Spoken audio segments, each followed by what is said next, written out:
Alrighty, welcome back to the fourth episode of what is now called the Keep the Phaith podcast. Yes, I have decided to actually give the podcast a name instead of just referring to my Instagram account a whole lot. I feel like I just want to kind of just vary it differently from my Instagram account, but keep it similar in the sense. And I remember doing a hashtag Keep the Phaith, which I really did like on one of my posts during the end of the season. And I really like just the name Keep the Phaith, because we got to keep the faith. Fans got to stay faithful with this team no matter what happens. Now, again, welcome back to the fourth podcast. I'm here with my good friend Ben. Once again, he was on the last one, if you remember. I'm happy to be back. Yeah. So now, originally the topic of this podcast was going to be about just overall people we should go after. But since the last podcast, a whole lot has gone down. Oh, yeah. A whole lot has gone down. So I just decided it's more than enough to talk about for this one alone. So we're just going to be talking about the main things that have gone down since the last podcast was all the way back in November at this point. So, first things first, Ben. Yep. We did a trade. We did two trades, actually. Yeah, we did do two trades. We did. The first big one happened earlier this week, which I loved. I absolutely loved it. Loved it, too. We acquired all-star shortstop Jean Segura from the rebuilding Seattle Mariners. Full details of the trade. We sent over Carlos Santana and J.P. Crawford for Jean Segura, and relievers James Paz was with his great mustache. I love it. Yeah. And Juan Nicasio, who has been here for a slight term. Now, those guys, I forget which one, but I know which one of them had great strikeout and walk rates. They're both solid guys. Obviously, we have more than enough room, or we have more than enough options. If we want to ship one of them out to get someone, it can happen. But I feel pretty confident with getting these two guys along with Segura, with only having to give up Santana and Crawford. What do you think about that? Well, it was a great deal. You have Segura, who's a 4-year lock. His contract doesn't run out until 2022. Yeah. When he does have a chance to opt out next season, I don't really see that happening. He seemed very happy to come to Philadelphia. Yeah.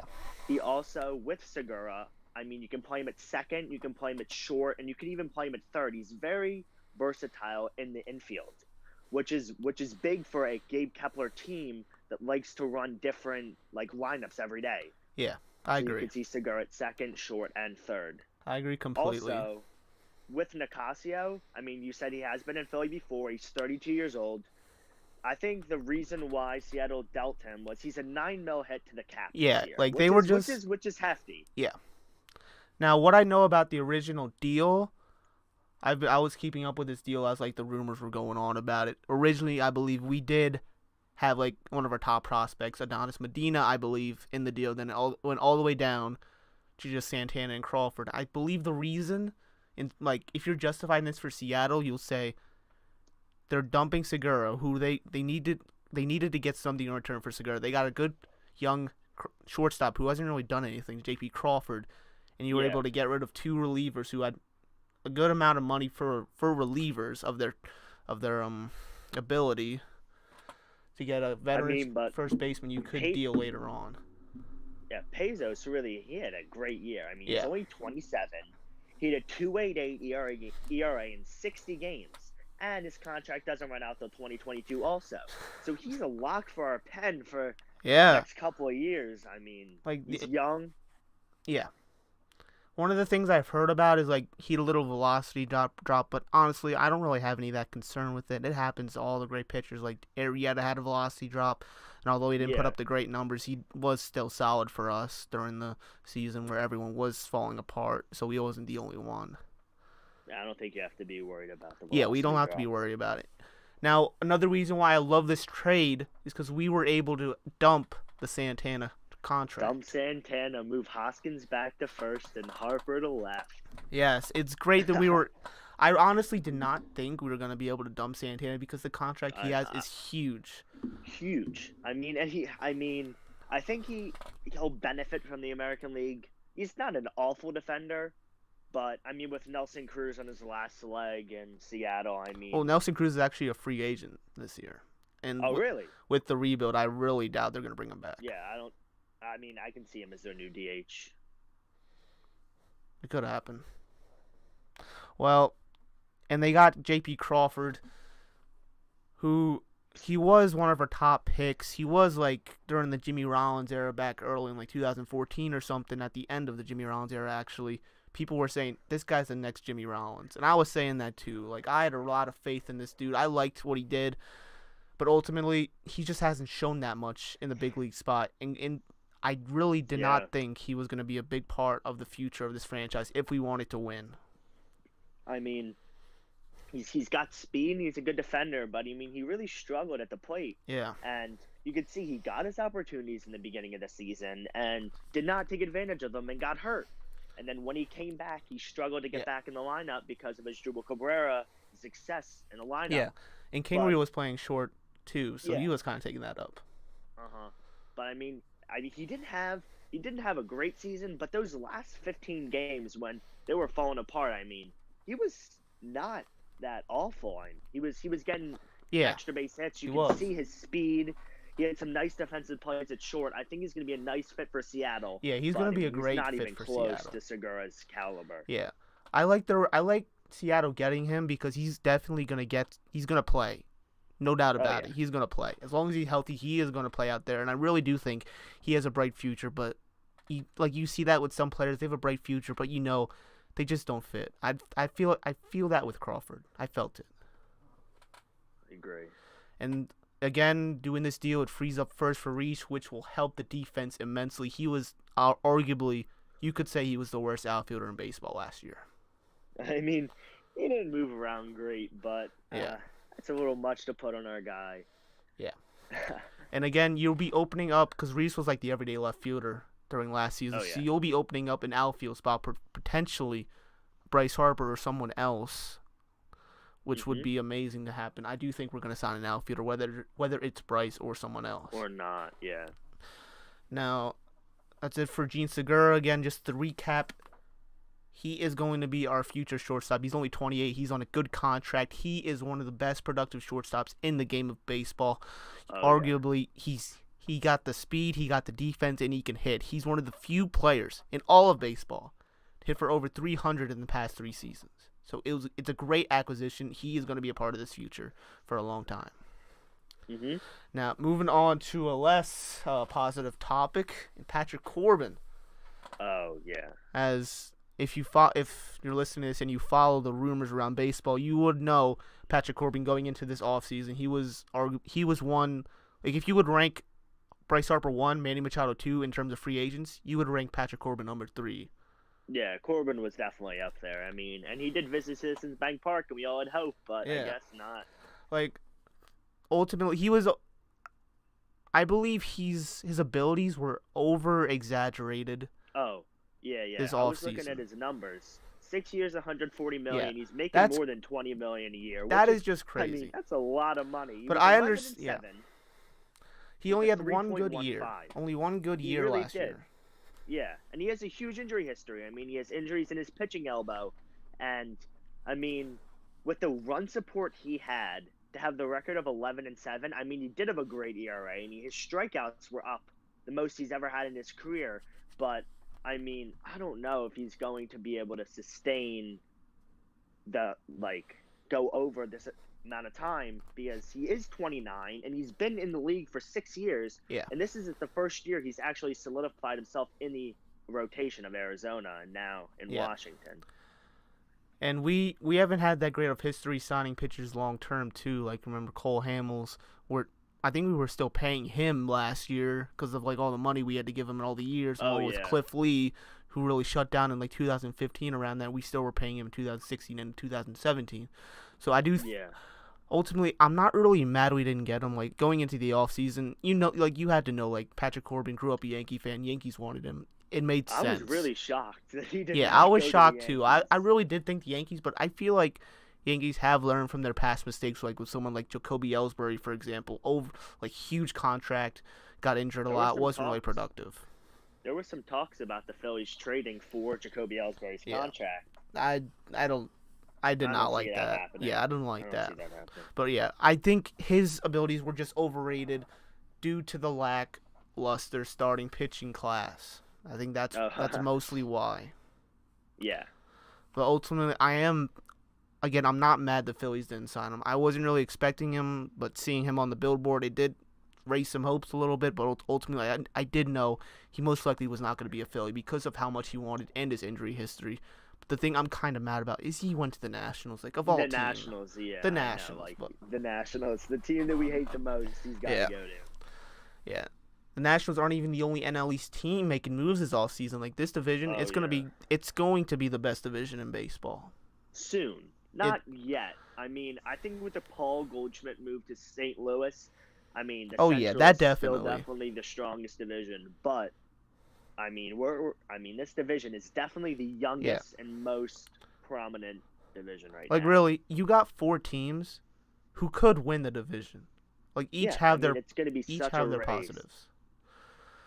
But again, with the Nats signing him, there's a positive that comes out of it. Because actually earlier today, the Nationals, I don't know if you heard about this, the Nationals owner basically confirmed they're out on Harper. They're not going to wait on Harper, and Harper isn't going to wait on them. I did see that. There's no chance of a re-sign. Yeah, they're not re-signing Harper. So really, both players' markets are limited to 3 teams. Harper, I would say Dodgers, us, White Sox for whatever reason, because I heard they're still interested in both, and they're just like us. They're ready to spend. Yeah, but I mean, I don't know about that. Yeah, I know. Like I know he likes Chicago, but I ultimately think we're gonna want it more. They're forgotten in Chicago. Yeah. I mean, when you think of Chicago, you think of the Cubs. You don't think of the White Sox. And they're much farther away. Like a player like Harper, you want to be a face of a franchise who can win soon. That is us. White Sox are not close to winning, although their division is horrible. They could win the division, but they will not do crap in October. No. So that's one positive coming out from the Patrick Corbin trade. Ultimately, I do not think he is going to live up to expectations. He is literally signed through his 36-year-old season. I believe. So he is going to most certainly just start to slow down by the end of that. Now, moving on, another trade we have done. I think this was yesterday night, really late. Rhys Garcia. Who is that exactly? Rhys Garcia, if you don't know him, he's been a reliever with us for a while, since like 2014, 2015. To my surprise, I did not know that. He's been good, he's been bad, but as of recently, he was very bad for us. I do feel like he was taking up a bullpen spot for someone else. And like when I saw that we tendered him contract, I was kind of concerned that we were going to try to give him another chance, even though he doesn't really deserve it. And I was really surprised by this move. Again, Clintac pulling off another steal, in my opinion. Yeah, huge steal. I mean, Alvarez, first he's a lefty, 3 years younger than Garcia, 76 games last year, 2.71 ERA in 63 innings, when Garcia had a 6.07 and was moving from AAA and the majors. I mean, Alvarez was extremely consistent, and Garcia was not, and that's a reliable lefty in the pen, and Kepler loves his lefties. So. Yeah, and you need to have the one guy you can trust to get the lefties out. That's Alvarez. Yes. That is definitely with this move, with the addition of Pazos and Alvarez, and us being really rumored or being connected to lefty free agents such as Zach Britton and Andrew Miller, you would think someone like Adam Morgan, who I would imagine has some sort of value because he's so young and has shown some signs of brilliance, but not much, would have some value. So I could see them moving Adam Morgan to bring someone like Britton or Miller in. I could definitely see Adam Morgan in a package deal that I think we can talk about later with some package deals for some big names. Yeah, definitely. And ultimately, I do think with these moves, the bullpen is going to be really redesigned. It's going to be great. Bullpen is going to be strong. It's going to be effective, much better than last year. And we all know how Kepler likes to use his bullpen, although he did use it a little bit too much, in my opinion, last year. But I do think he is going to learn from his mistakes. And again, most of those guys were very young. So we got some veterans here who are kind of used to pitching so often like especially with someone yeah. like Gabe Kapler. So I feel like it's going to go much better than what originally had gone through last year when we collapsed at the end of the season. Yeah. So moving on to arguably one of the bigger topics, the winter meetings as a whole. Yeah, I mean a lot of stuff happens during the winter meetings. So just a brief description of the winter meetings. If you're not aware, they are held in Las Vegas, aka Bryce Harper's hometown. That would be great. But they go from the 9th, which is this Sunday coming up, until the 13th, which is like on Thursday. So it's basically the whole week. And it's to just provide like just a blank, like a brief explanation of actually what happens. Just imagine like there's one big room, and there's a bunch of GMs and agents just stuffed in that room for like 5 hours. Yeah. Things are going to get done. And now I learned today, I saw Klentak doing an interview. He actually has a history with doing big signings at the winter meetings. He was with the Angels when they signed C.J. Wilson and Albert Pujols to those big contracts back in like 2011 or 2012. Mm-hmm. So I think that's great for us, showing that Klentak does have history with these signings, and Klentak already has done some great trades this winter so far. So I'm really positive about what we're gonna do. I saw an article this morning that the Indians are very keen on dealing Kluber or Trevor Bauer. I would love Trevor Bauer. I would love Trevor Bauer. I mean, he does have a little bit of an injury history, but it's not major to his pitching arm, which is huge. And the Indians, they're out. Like, I could definitely see the Phillies putting a package of Cesar Hernandez, Odubel Herrera, and an Adam Morgan type of reliever for Trevor Bauer. Yeah, the thing with the Indians, they need outfielders. So they do need outfielders. So if you're going to sign someone like Bryce Harper, trade Nick Williams. I don't want to trade Nick Williams. I think the future of our outfield is Nick Williams, Roman Quinn, and Bryce Harper. I think Odubel, Aaron Altair, maybe even Dylan Cousins, if they were interested in Dylan Cousins, could all be. Nick, I don't want to trade that kid that we have from Virginia, Hazley. Yeah, you don't trade Hazley. You trade Moniak. We have to. Yeah, Hazley has a better future than Moniak, in my opinion. But at this point, I would trust Odubel more than Roman because Roman's injury history, and he was only just brought up again recently. So you just, even though Odubel is basically bipolar at times.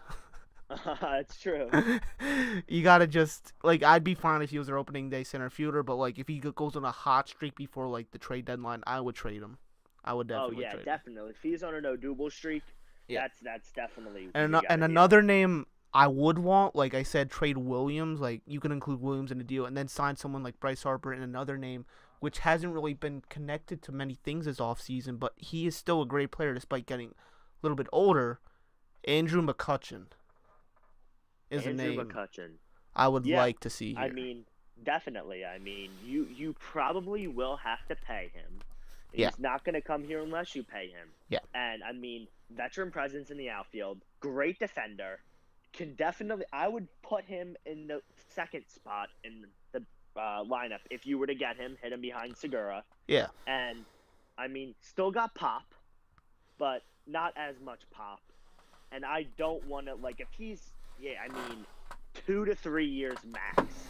You can't be signing him to a deal sign him to like 3 years. Him around for a while. 3 years, 45, 50 million, 15 million a year. That's something I would do. Yeah, I mean he didn't have a bad season. He did not with the Yankees or the Giants. So I mean I would be I wouldn't be ecstatic for McCutchen, but I sure would not be angry if we signed him. Yeah, I feel like a McCutchen would be a great add-on, like once you sign a superstar like Manny Machado or Bryce Harper, or to hell, even both, because it's possible. That would be nuts. But yeah, more things on the winter meetings. Of course, the Phillies are rumored to do big things. We've arguably been, aside from the Yankees, the team everyone's talking about. No one except Rhys and Aaron are safe from trades. I remember hearing this. I forget. Yeah, from Kepler made a statement about it, and so did Klentak. Yeah, no one except Rhys and Aaron are safe, so our whole roster could be torn down and rebuilt back up with trades and signings. That's why I'm so positive. And seeing Klentak do these 2 deals so far, in his history of making deals, he's never really made a deal that has really cost us anything. Like, he signed bad players before, but for little amount of money. I'm very excited. Like, I'm so excited for what Klentak's going to do. There are a couple pitchers that I have in mind, that some that I can definitely see happening that I don't think would be a great fit, and some that I can definitely see happening that would be a good fit. I do, in my opinion, just trying to be positive about things. I do think one or the other, Bryce Harper or Manny Machado, most likely Manny, because Bryce is going to sign after Manny. Scott Boras is going to force him to sign after Manny. I do think one of the two could very well sign at these meetings. Oh, yes, definitely. But I really, I mean, I know Machado's a great player. Yeah. But I don't think that him and Kepler are going to get along. I don't think that Arrieta is going to deal with him. I mean, you saw Arrieta had a couple of press conferences where he wasn't happy with the team. I mean, if you have another Odubel Herrera energy in the dugout, I don't know if that's the best thing for your team. Well, I think the ultimate thing is someone like Odubel Herrera, like, he's doing these things when he's slumping. Manny Machado is a player who can constantly put up great stats year round, so I think that could, like, if we sign Manny Machado, there's of course going to be controversy because of the stuff in the World Series, in the playoffs. Yeah. But I do think fans are going to warm up to him once we, like, see him hitting some dingers and doing some great defensive plays. If we sign him for third base, which is really a possibility. Which is really a possibility. Our opening day shortstop and third baseman could be Gene Segura and Manny Machado. Just imagine that. Imagine that left side with Harper, Segura, and Machado. That would be crazy. That would definitely be crazy.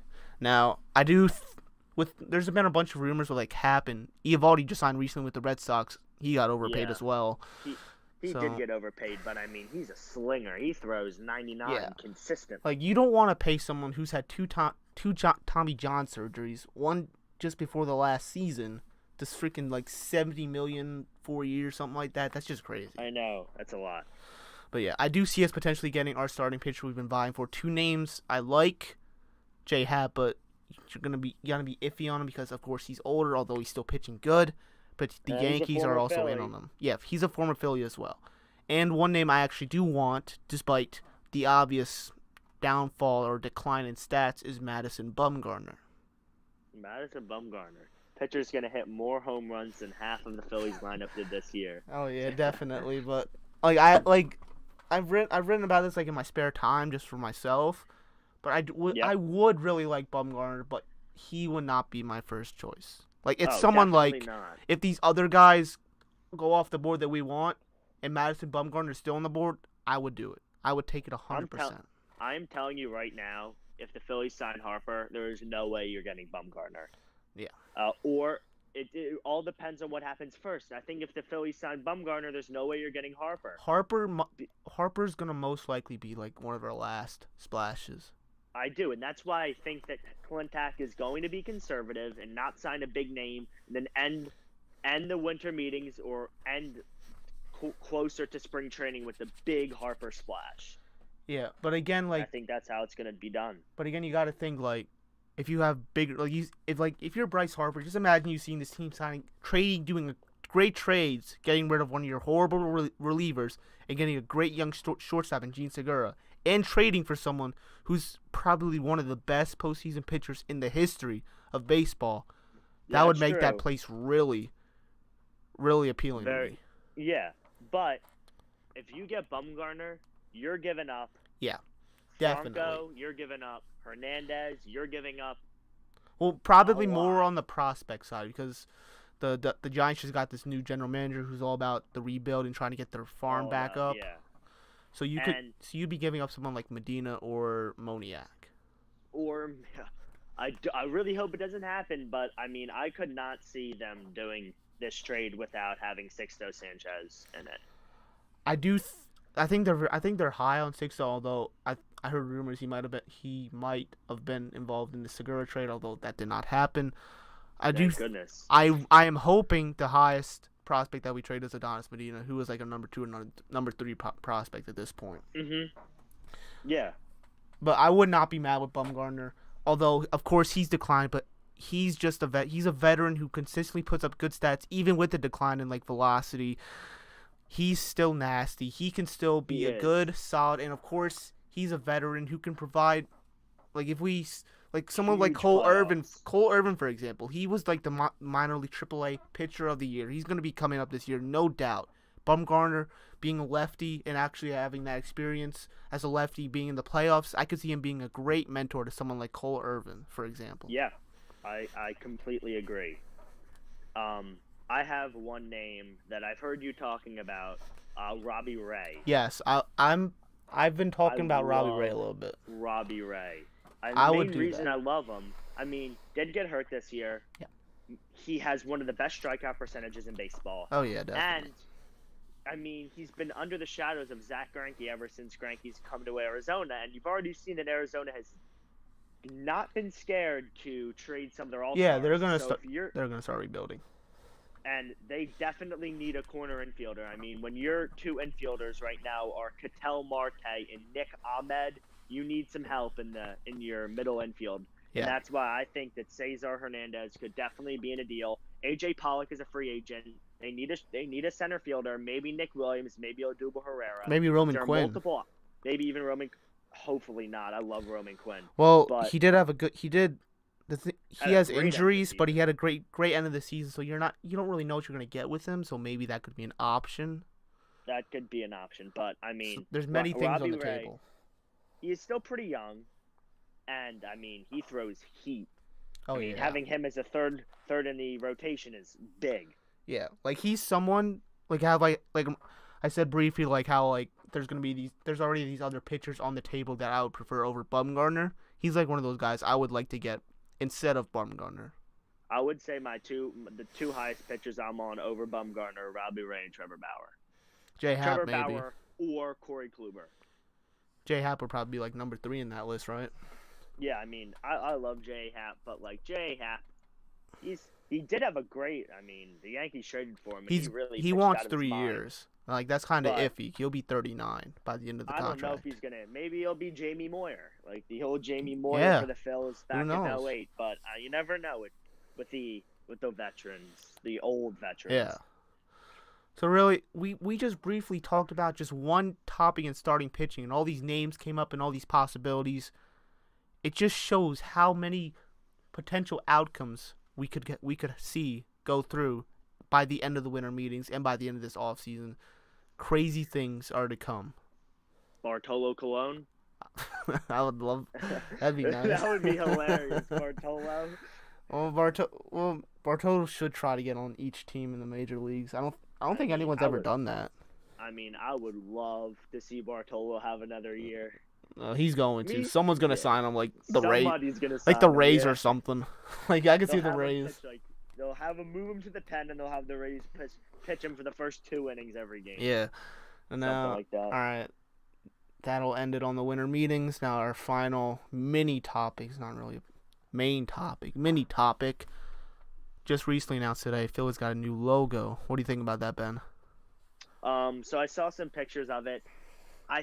It's not bad. Yeah, but I think that they were just not very creative on it. They were like, let's keep it simple. Let's keep it. I mean, everybody loves Liberty Bell. Yeah.